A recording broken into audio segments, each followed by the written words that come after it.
इस वीडियो में हम पढ़ रहे हैं क्लास 10th का विषय है विज्ञान, पाठ है 2। इसका नाम है अम्ल, क्षारक एवं लवण। तो आइए देखते हैं। अम्ल एवं क्षारक की परस्पर अभिक्रिया। जब अम्ल और क्षारक आपस में रिएक्शन करते हैं, अभिक्रिया करते हैं, तो क्या होता है? अम्ल और क्षारक जब आपस में रिएक्शन यानी अभिक्रिया करते हैं तो लवण और जल का निर्माण करते हैं। आगे हमारा उदासीनीकरण अभिक्रिया। तो क्या होता है उदासीनीकरण अभिक्रिया? जब अम्ल द्वारा क्षारक का प्रेक्षित प्रभाव तथा क्षारक द्वारा अम्ल का प्रेक्षित प्रभाव समाप्त हो जाता है और परिणाम स्वरूप लवण और जल प्राप्त होते हैं, तो उदासीनीकरण क्रिया होती है। यानी अम्ल के द्वारा यदि क्षारक का प्रभाव और क्षारक के द्वारा अम्ल का प्रभाव जब समाप्त कर दिया जाता है तो उत्पाद में हमारा लवण और जल प्राप्त होता है। तो इसे जो है हम उदासीनीकरण क्रिया कहते हैं। उदाहरण है जैसे हमारा NaOH हमारा क्षार है, जबकि HCl जो है वो हमारा अम्ल है। तो क्षार और अम्ल आपस में अभिक्रिया करेंगे तो हमारा बनता है लवण। NaCl यहाँ पर क्या है? लवण है। और H2O, ये एक उदासीनीकरण अभिक्रिया का उदाहरण है जिसमें अम्ल के द्वारा क्षार का और क्षार के द्वारा अम्ल का प्रभाव समाप्त करके लवण और जल बनता है। प्रबल अम्ल और दुर्बल क्षारक जब आपस में रिएक्ट करते हैं यानी अभिक्रिया करते हैं तो लवण जो है वो हमारा अम्लीय होता है और जल बनता है। अगला है हमारा, जब दुर्बल अम्ल और प्रबल क्षारक अभिक्रिया करते हैं तो लवण हमारा क्षारीय होता है और जल बनता है। इसी प्रकार हमारा प्रबल अम्ल और प्रबल क्षारक जब अभिक्रिया करते हैं तो उदासीन लवण बनता है और जल बनता है। अगला है, जब दुर्बल अम्ल और दुर्बल क्षारक अभिक्रिया करते हैं तो उदासीन लवण बनता है और जल बनता है। हम इसमें देख रहे हैं कि जो चीज़ प्रबल रहता है, अगर अम्ल प्रबल है तो लवण भी आपका अम्लीय बनता है। अगर क्षार प्रबल है तो लवण हमारा क्षारीय बनता है। अगर दोनों प्रबल हैं तो लवण जो है वो उदासीन हो जाता है। यदि दोनों ही दुर्बल हैं तो लवण जो है वो उदासीन होता है।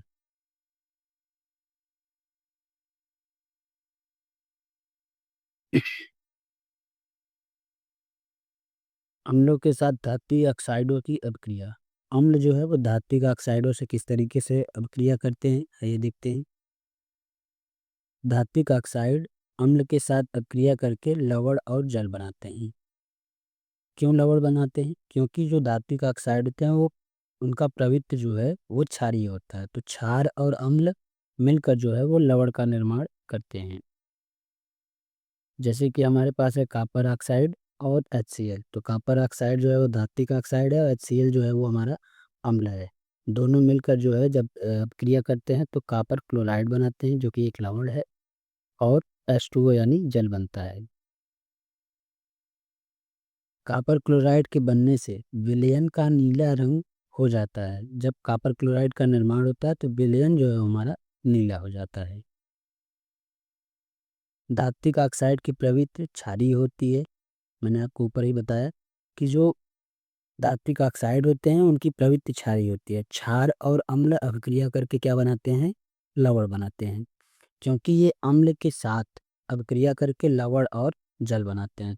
अगर इनकी प्रवृत्ति क्षारीय है तो ये अम्ल के साथ अभिक्रिया करके लवण का निर्माण करते हैं। धात्विक ऑक्साइडों के अन्य हमारे उदाहरण हैं कॉपर ऑक्साइड के ऊपर दिया गया था, मैग्नीशियम ऑक्साइड। कॉपर ऑक्साइड के अलावा हमारा है मैग्नीशियम ऑक्साइड। अगला है हमारा अधात्विक ऑक्साइडों की क्षार के साथ अभिक्रिया। तो अधात्विक ऑक्साइड जो है वो क्षार से अभिक्रिया करके लवण और जल का निर्माण करते हैं। कार्बन डाइऑक्साइड है। कार्बन डाइऑक्साइड अधात्विक ऑक्साइड है। जब क्षार क्षार CaOH का होल ट्वाइस यानी कैल्शियम हाइड्रोक्साइड के साथ अभिक्रिया करते हैं तो हमारा लवण बनाते हैं। लवण क्या बनाते हैं? Calcium carbonate. CaCO3 जो है वो कैल्शियम कार्बोनेट है और H2O है। अब इसमें देखिए, इसमें अधात्विक ऑक्साइड जो है वो हमारा अम्लीय होता है, इसीलिए क्षार के साथ अभिक्रिया करके लवण का निर्माण करता है। अधात्विक ऑक्साइड प्रवृत्ति में अम्लीय होते हैं तथा विद्युत धारा प्रवाहित करते हैं। आधात्मिक ऑक्साइडों में इनकी जो प्रवृत्ति है वो अम्लीय होती है और विद्युत धारा भी प्रवाहित करते हैं। जलीय विलयन में अम्ल और क्षारक। जलीय विलयन में अम्ल और क्षारक किस प्रकार से रिएक्शन करते हैं? जल की उपस्थिति में अम्ल H+ आयन उत्पन्न करते हैं। जब अम्ल को जल में डाला जाता है तो अम्ल जो है वो H+ आयन उत्पन्न करते हैं और ये H+ आयन जो है वो जल से रिएक्ट करके, जल से अभिक्रिया करके H3O- जो कि जिसे हम हाइड्रोनियम आयन कहते हैं, उत्पन्न करते हैं।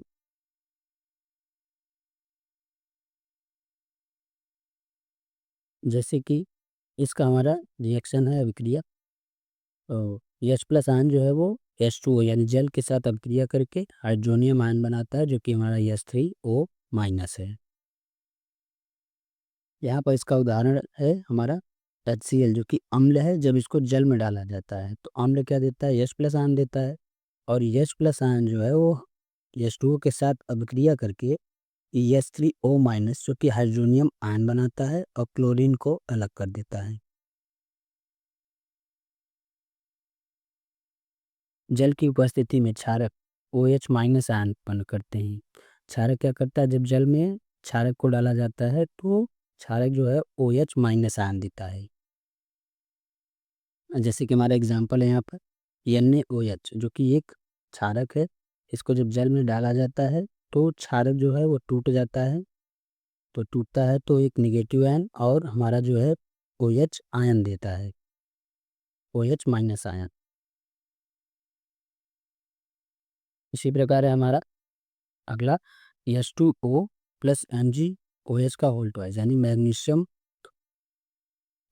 हाइड्रोक्साइड को जब जल में डाला जाता है तो मैग्नीशियम हाइड्रोक्साइड जो है वो क्या है? हमारा क्षारक है। तो ये भी जो है हमारा OH- आयन उत्पन्न करता है। सभी क्षारक जल में घुलनशील नहीं होते हैं। सभी क्षारक जल में नहीं घुलते हैं।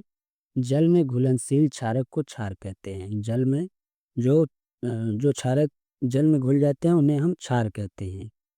सभी क्षार क्षारक होते हैं परंतु सभी क्षारक क्षार नहीं होते। सभी क्षार जो है वो क्षारक होते हैं क्योंकि जल में जब डाला जाता है तो सभी क्षार जो है वो क्या देते हैं? OH- आयन देते हैं, लेकिन परंतु सभी क्षारक क्षार नहीं होते हैं।